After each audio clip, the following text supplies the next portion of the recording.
Avec ce NXT, on tient peut-être le match de ce début d'année du côté de la WWE. Bonjour à toutes et à tous, on se retrouve aujourd'hui pour le récap de NXT du 23 janvier 2024. Et on débute le show avec la demi-finale du NXT Dusty Rhodes Tag Team Classic. Bron Breakker et Baron Corbin font face à Nathan Fraser et Axiom, un combat de 13-14 minutes. On tient peut-être le match de ce début d'année du côté de la WWE. J'étais en train de réfléchir à quel match on pouvait comparer ce combat et j'en ai pas vraiment. Le match était fantastique. Quel combat par équipe. Vous le savez, j'étais pas très chaud de base de voir Baron Corbin et Bron Breakker faire équipe. Je trouvais que c'était un peu une mise en retrait pour Bron Breakker et ça m'intéressait pas. J'ai l'impression qu'ils sont en train de construire la superstar parfaite. En fait, j'ai l'impression qu'ils se disent « Ok, bah de toute façon, on va garder Breakker. » Parce que pour le moment, il n'y a pas vraiment grand-chose à faire dans le roster principal. On va le garder et on va lui faire toutes les tâches possibles pour qu'il soit la superstar la plus complète quand il arrivera dans le roster principal. Face turn, heel turn, comédie, on le met dans une équipe. Comme ça, il aura tout. Il aura absolument tout. Et Breakker fait une performance exceptionnelle. Baron Corbin aussi. Les babyface aussi, parce qu'on a une vraie opposition de style, hein. Évidemment, Axiom et Nathan Fraser sont des vrais high flyers, ça va voltiger dans tous les sens. Et de l'autre côté, on a les gars costauds, les big men, Baron Corbin et Bron Breakker qui vont les mettre au sol, qui vont faire en sorte justement qu'ils n'accélèrent pas, qu'ils ne puissent pas prendre de la vitesse. Et c'est assez génialissime. Je dois revenir sur une prise qu'a fait Breakker pendant le combat, que je n'arrive toujours pas à comprendre. Il va prendre, je ne sais plus si c'était Axiom ou Fraser, en back suplex, et il va le réceptionner avec un RKO out of nowhere. C'est littéralement un RKO out of nowhere. Si vous avez vu cette prise, c'est littéralement un RKO out of nowhere. Je ne sais pas si la WWE va le laisser garder cette prise, parce que clairement, c'est un RKO out of nowhere. C'était génial, mais... bon, en tout cas, la fin de match exceptionnelle là aussi. On a un enchaînement de Spanish Fly, Phoenix Splash et ensuite Corbin qui va contrer avec son End of Days sublimissime. Breakker qui contre avec un spear fantastique. Victoire de Breakker et de Corbin. Exceptionnel match. Lash Legend fait face à Ren Sinclair. Sinclair, on l'a vu la semaine dernière faire ses débuts dans la Battle Royale. Il a éliminé Lash Legend, c'est pour ça qu'on a ce match. Elle a été signée il y a vraiment quelques semaines par NXT, elle se retrouve directement finalement à l'antenne. Bon, après c'est une catcheuse qui a un peu plus d'expérience, je crois qu'elle a 28 ans, qu'elle était dans le circuit indépendant depuis un petit moment, donc c'est plutôt cool, on la découvre. Match pour le coup où il n'y a rien à dire entre les deux, hein. C'est un match de 3 minutes, donc pas grand chose à en tirer, on va avoir des interventions de métaphores qui ne vont pas aider Lash Legend sur le coup, mais Lash Legend va réussir à s'en sortir et à gagner ce combat.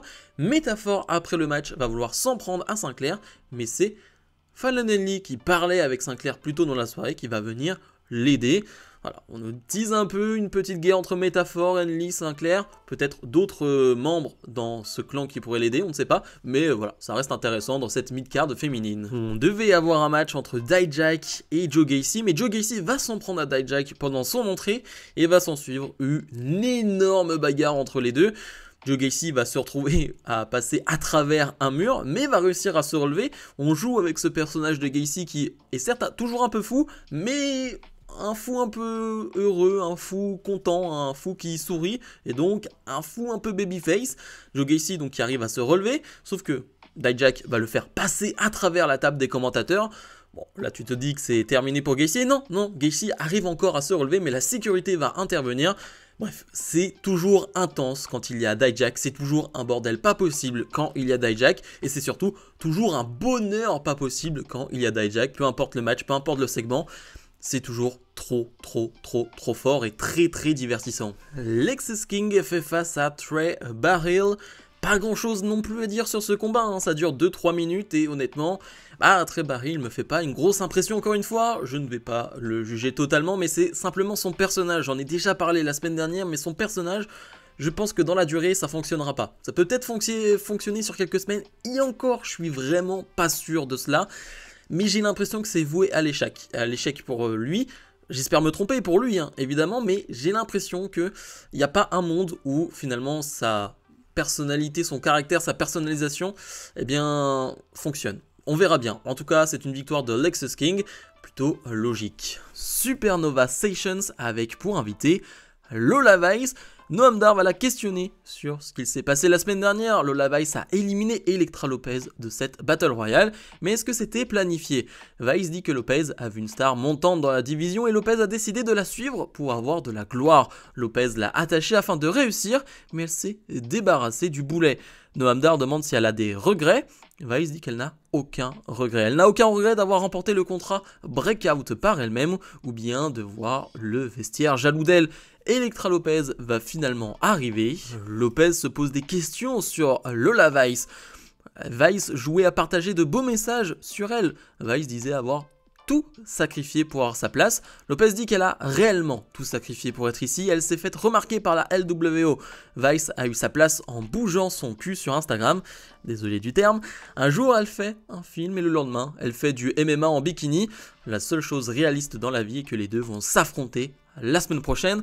Vice demande si Lopez sait vraiment dans quoi elle s'embarque. Lopez dit qu'elle a raison, elle ne veut pas attendre la semaine prochaine et finalement les deux vont s'échanger des coups et c'était vraiment très bon et on le sait et je le dis depuis le début, Elektra Lopez est pas forcément une super catcheuse mais au micro elle est vraiment haut niveau et elle l'a encore montré ce soir. C'était une vraie belle promo de Babyface pour le coup et Lola Vice s'en est bien tirée.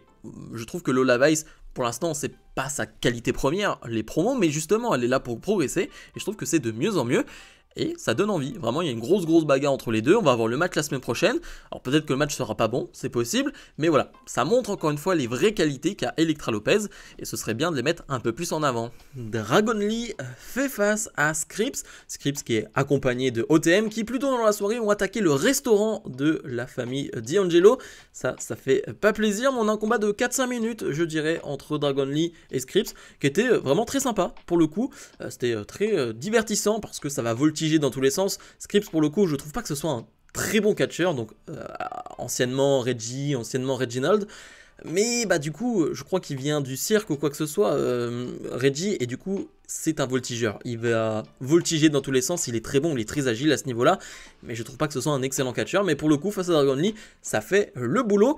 Pendant le combat, OTM va vouloir intervenir, et surtout, la famille D'Angelo va s'en prendre à tout OTM. Je rappelle que maintenant, avec OTM, il y a Jada Parker, c'est une très bonne idée de l'avoir mis dans ce clan.